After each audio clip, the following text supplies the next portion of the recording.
It's and it's. What's the difference? Well, in terms of how it sounds, both of them actually sound the same.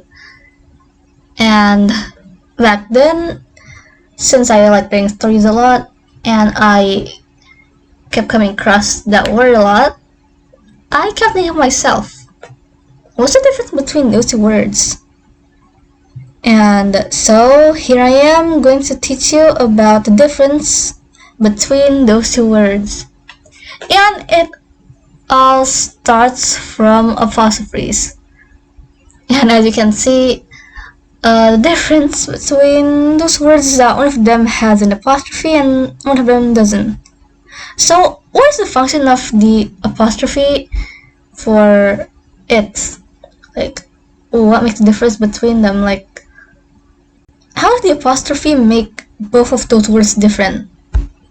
So if we try to see what an apostrophe can be used for, an apostrophe can actually be used like in a ton of different ways. A few of them could be using to like omit a letter or more, or it can also be used to show possession of, well, a thing. So alright, maybe let me just like show you a few examples. So how an apostrophe would show omission is by replacing the omitted letters with the apostrophe. And if you don't know what omit means, and if you're basically an English speaker, but like English is their second language like me, omit basically kind of means, well, to remove or like make something disappear, I guess. But like omit in terms of well, grammar, like omit a letter, that's basically just, well, moving their letter. So you could use an apostrophe to show that a letter or more has been removed. Like for example, we could have were. So were is basically just we are, but they omitted the a, so they're left with were. And that still has the same meaning, but like shorter because they omitted the a, so yeah. And then other words with an apostrophe would be don't. So the letter that they omitted is O. And if you don't omit the O, you would basically get do not. And then another example of word that gets omitted and then replaced by an apostrophe would be should have. And then the letters that got omitted would be H and A, because should have is basically just a shorter version of should have. Okay, so now we got that clear.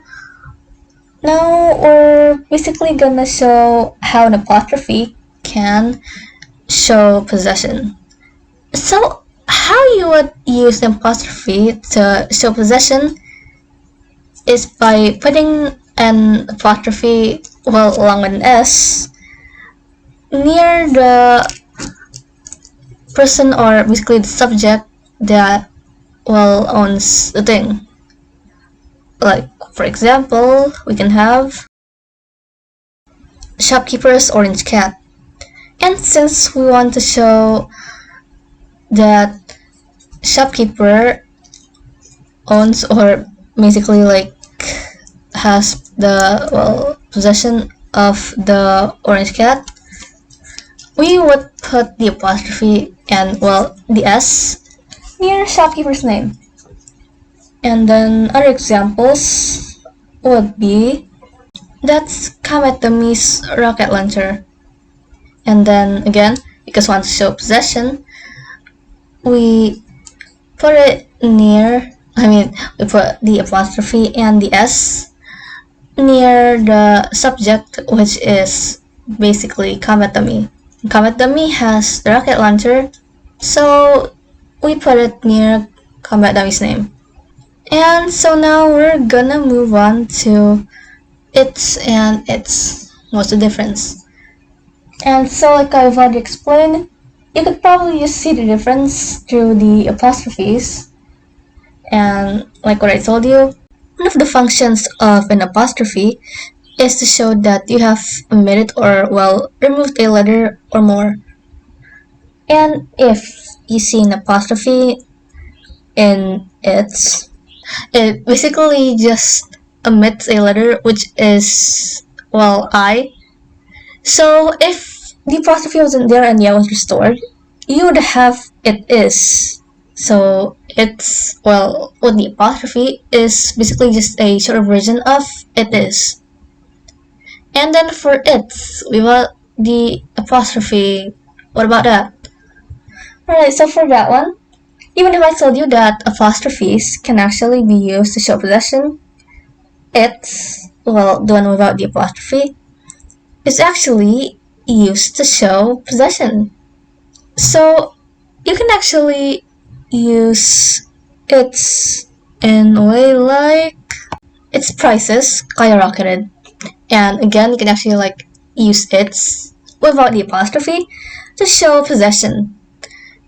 And we try to show who owns the skyrocketing price, and the thing that owns the skyrocketing price was all the subject, or what we call it, I guess, the product. Maybe another way to use it is by its hat was gone. And again, we try to use it to, well, show possession. So we try to say that, well, the subject, their hat was gone. Well, if we call them by it pronouns, then we can just say its hat was gone. So, well, that's all for this video. And if you still have any more questions, just leave them below in the comment section. And I hope you won't make any more grammar mistakes. Thank you so much for watching this video, and goodbye.